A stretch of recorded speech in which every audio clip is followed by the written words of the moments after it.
अध्याय 6 श्लोक 35 आणि ओवी क्रमांक 418 पासून आता सुरुवात करूयात. श्री भगवानुवाच असंशयं महाबाहो मनो दुर्निग्रहं चलम् अभ्यासेन तु कौन्तेय वैराग्येण च गृह्यते. अर्थात, हे अर्जुना, मन निग्रह करता येण्याजोगे नाही व चंचल आहे, यात काही संशय नाही. पण हे कुंतीपुत्रा, अभ्यासाने व वैराग्याने त्याचा निरोध केला जातो. तव कृष्ण म्हणती साचची बोलत आहासी तै तैसेची यया मनाचा कीर चपळची स्वभावोगा. तेव्हा श्रीकृष्ण म्हणतात, तू जे बोललास ते खरेच तसेच आहे. या मनाचा स्वभाव खरोखरी चंचल आहे. परी वैराग्याचे आधारे जरी लाविले अभ्यासाची ये मोहरे तरी केतुलेनी एके अवसरे स्थिरावेल. परंतु याला वैराग्याच्या आधाराने अभ्यासाच्या रस्त्याला लावले तर काही कालाने हे स्थिर होईल. कांजे येया मनाचे एकनिके जे देखिले गोडीची ठाया सोके म्हणून अनुभव सुखची कौतिके दावीत जाईजे. कारण या मनाच्या ठिकाणी एक चांगला गुण आहे, ज्याची याला चटक लागेल त्याच ठिकाणी राहावयास हे सोकावते, म्हणून याला कौतुकाने आत्मसुख दाखवित राहावे. श्लोक 36 असंयतात्मना योगो दुष्प्रापयति मे मतिः वश्यात्मना तु यतता शक्यो वाप्तुमुपायतः. अर्थात, ज्याचे चित्त अभ्यास व वैराग्य यांच्या योगाने अनिरुद्ध असते त्याच्याकडून योग मोठ्या कष्टाने संपादिला जातो, अशी माझी मती आहे. पण ज्याने आपले अंतःकरण अभ्यास व वैराग्य यांच्या योगाने स्वाधीन करून घेतले आहे व आणखी जो यत्न करीत आहे त्याच्याकडून पूर्वोक्त उपायाने योग संपादन करणे शक्य आहे. एरहवी विरक्ती जयासी नाही जे अभ्यासी न रिघती कही तया ना कळे हे आम्हीही न म्हणू काही. एरहवी ज्याला ज्याला वैराग्य नाही व जो कधी अभ्यासही करीत नाही त्याला हे मन आवरणार नाही असे आम्ही तरी कुठे मानित नाही. परी यमनियमांची वाटा न वचिजे कही वैराग्याची से न करीजे केवळ विषय जळी ठाकीजे बुडी देऊनी. परंतु जो यम नियम प्राणायाम वगैरेंचा अभ्यास करीत नाही, ज्याला वैराग्याची कधी आठवण होत नाही आणि जो केवळ विषयरूप जलात माशासारखी बुडी देऊन राहिला आहे. यया जालिया मानसा कही युक्तीची कांबी लागली नाही तरी निश्चळ होईल काही कैसेनी सांगे. आणि अशा प्रकारे विषयलंपट झालेल्या त्याच्या मनाला युक्तीची चिमट कधी लागली नाही, त्याचे मन निश्चल कसे होईल सांग बरे. म्हणून मनाचा निग्रह होय ऐसा उपाय जो आहे तो आरंभी मग्नो हे कैसा पाहो. म्हणून मनाचा निग्रह होईल असा जो उपाय आहे त्याला तो सुरुवात कर, मग ते कसे निश्चल होत नाही ते पाहू. तरी योग साधन जितुके ते अवघेचे काय लटिके परी आपण या अभ्यासू न ठाके हेची म्हण. तर योग साधने म्हणून जेवढी आहेत तेवढी सर्व काय खोटी आहेत, परंतु आपल्याला अभ्यास होत नाही असे म्हण. अंगी योगाचे होय बळ तरी मन केतुले चपळ काय महदादी हे सकळ आपुन हे. जर योग साधनांचे बळ अंगात असले तर मनाच्या चंचलतेची काय कथा. योग बलाने महत्त्वाधिक स्वाधीन होत नाहीत का. तेथ अर्जुन म्हणे निके देव बोलती ते न चुके साचची योग बळेसी न तुके मनोबळ. तेव्हा अर्जुन म्हणतो, देवा, आपण जे म्हणता ते खरे आहे. खरोखर योग बलापुढे मनाचे बल टिकणार नाही. तरी तोची योगू कैसा केवी जाणो आम्ही येतुले दिवस याची मातुही नेणो म्हणून मना ते जी म्हणो अनावर. तरी तो योग कसा आहे व कशा रीतीने जाणावा याची आजवर आम्हास वार्ताही नव्हती, म्हणून देवा मन अनावर आहे असे आम्ही म्हणत होतो. हा आता आघवे या जन्मा तुझेनी प्रसादे पुरुषोत्तमा योग परिचयो आम्हा जाहला आजी. हे पुरुषोत्तमा, तुमच्या प्रसादाने आमच्या सगळ्या जन्मात आज योगाचा परिचय आम्हास झाला. श्लोक 37, 38 आणि 39. अर्जुन उवाच अयतिह श्रद्धयोपेतो योगाच्चलित मानसः अप्राप्य योग संसिद्धिं कांगती कृष्ण गच्छति. कच्चित् नो भयविभ्रष्ट छिन्नाभ्रमिव नश्यति अप्रतिष्ठो महाबाहो विमूढो ब्रह्मणः पथि एतन्मे संशयः कृष्ण छेत्तुर्मर्हस्य शेषतः त्वदन्यः संशयस्यास्य छेत्ता न ह्युपपद्यते. अर्थात, हे कृष्णा, प्रयत्न न करणारा योगमार्गाविषयींच्या श्रद्धेने युक्त आहे, पण अंतकाली योगापासून ज्याचे मन चलित झाले आहे, ज्याला योगाचे विस्मरण झाले आहे, तो योगाच्या फलाला प्राप्त न होऊन कोणत्या गतीस प्राप्त होतो?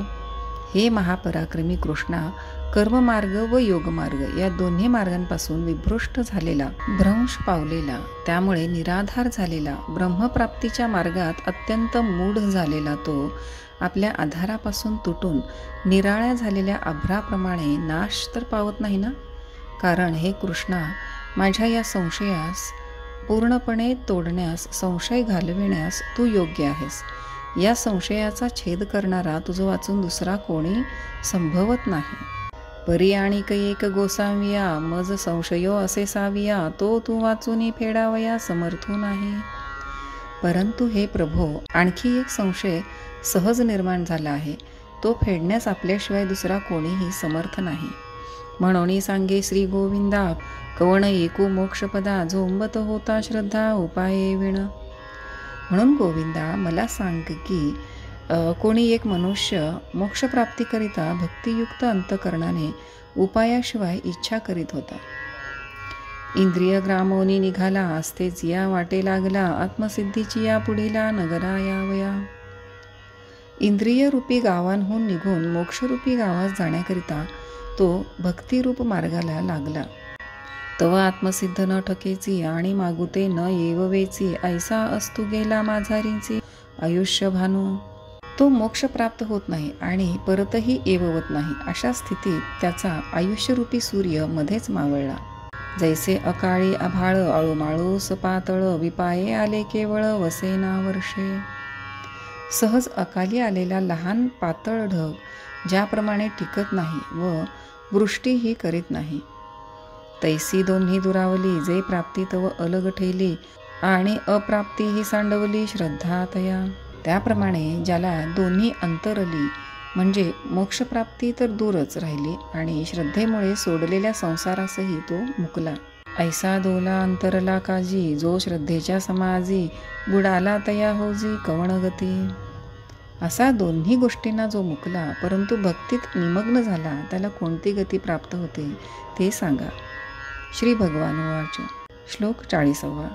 पार्थ नैवेह नामुत्र विनाशस्तस्य विद्यते, नहि कल्याण कृत कश्चित दुर्गतीम तात गच्छति. अर्थात, हे अर्जुना, त्याचा विनाश या लोकी नाहीच व परलोकीही होत नाही. कारण अरे बाबा, कोणीही शुभाचरण करणारा दुर्गतीला जात नाहीच.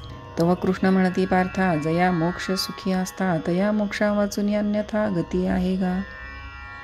तेव्हा श्रीकृष्ण म्हणाले, पार्था, ज्याला मोक्षप्राप्तीची इच्छा आहे त्याला मोक्षा वाचून दुसरी गती आहे काय? परी एतुले हेची एक घडे, जे माझारे विसावावे पडे, तेही परी ऐसेने सुरवाडे, जो देवा नाही. परंतु त्याला मध्यंतरी विश्रांती घ्यावी लागते, एवढेच काय ते. पण त्या विश्रांतीत त्याला जे सुख होते ते देवांना सुद्धा मिळत नाही. एरवी अभ्यासाचा उचलता, पाऊली जरी चालता, तरी दिवसाआधी ठाकिता सोहम सिद्धीते. एरवी जर ह्याने अभ्यासाची पावले जोरात टाकली असती, म्हणजे झपाट्याने अभ्यास केला असता, तर दिवस म्हणजे आयुष्य मावळण्याच्या पूर्वीच हा मोक्षप्राप्तीच्या गावाला पोहोचला असता. परी ते तुला वेगो नव्हेची, म्हणून विसावा तरी निकाची, पाठी मोक्षू तव तैसाची ठेविला असे. परंतु तितका त्याचा वेग नसल्यामुळे विसावा घेणे भाग पडले. तथापि मागाहून तरी मोक्षप्राप्ती ही ठेविलीच आहे. श्लोक 41. प्राप्य पुण्यकृतां लोकानो शीत्वा शाश्वतीह समाः, शुचिनां श्रीमतां गेहे योगभ्रष्टोभिजायते.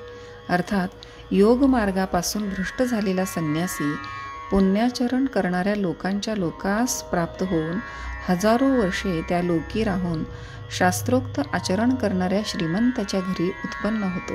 ऐके कौतिके हे कैसे, जे शतमुखा लोकसायासे, ते तो पावे अनायासे कैवल्य कामो. अरे हे कौतुक पहा, ज्या लोकांची प्राप्ती व्हावयास 100 यज्ञ करणाऱ्या इंद्रालाही सायास पडतात, ते या मोक्षेच्छू पुरुषाला अनायासे प्राप्त होतात. मग तेथींचे जे अमोघ अलौकिक भोग भोगिताही सांग कांटाळे मन. मग तेथील निष्फळ न होणारे व अनुपम असे भोग भोगता भोगता त्याच्या मनाला कंटाळा येतो. हा अंतरायो अवचिता का ओढवला श्री भगवंता, ऐसा दिवी भोग भोगिता अनुतापी नित्य. ते दिव्य भोग भोगित असता तेथे त्यास सुख मिळत नाही व हे भगवंता, हे भोगाचे विघ्न माझ्या मागे का लागले, असा तो सतत पश्चाताप करीत असतो. पाठी जन्मे संसारी परी सकळ धर्माची या माहेरी, लांबा उगवे आगरी विभव श्रियेचा. नंतर तो फिरून मृत्युलोकी जन्म पावतो, पण सर्व धर्मांचे माहेरघर अशा कुलात जन्म पावतो. आणि शेत कापल्यावर पडलेल्या भातगोट्यांचे शेत जसे जोराने फोफावते तशी त्याच्या ऐश्वर्याची वृद्धी होते. जयाते नीती पंथे चालिजे, सत्य धूत बोलिजे, देखावे ते देखिजे शास्त्रदृष्टी. जे कुल नीतिमार्गाने चालणारे, सत्य आणि पवित्र भाषण करणारे आणि शास्त्ररीतीने वागणारे. वेद तो जागेश्वरू, जया व्यवसाय निजाचारू, सारासार विचारू मंत्री जया. ज्या कुलात वेद नित्य जागृत असतो व स्वधर्माचे आचरण हा ज्याच्या कुलाचा व्यवसाय आणि सारासार विचार हाच मंत्री. जयाच्या कुळी चिंता, झाली ईश्वराची पतिव्रता, जया ते ग्रहदेवता आदी रुद्धी. ज्या कुलात चिंतेने ईश्वरास वरिले, ज्या कुलात ईश्वरा वाचून दुसऱ्या कशाचेही चिंतन होत नाही आणि ज्याला आदिरुद्धी संपत्ती हीच ग्रहदेवता आहे. ऐसी निज पुण्याची जोडी, वाढीन्नली सर्व सुखाची कुळवाडी, तिये जन्मे तो सुरवाडी योगच्युतू. असे ज्या कुलाने पुण्य जोडले आहे व जेथे सर्व सुखाची समृद्धी आहे, अशा कुलात तो योगभ्रष्ट पुरुष सुखाने जन्म घेतो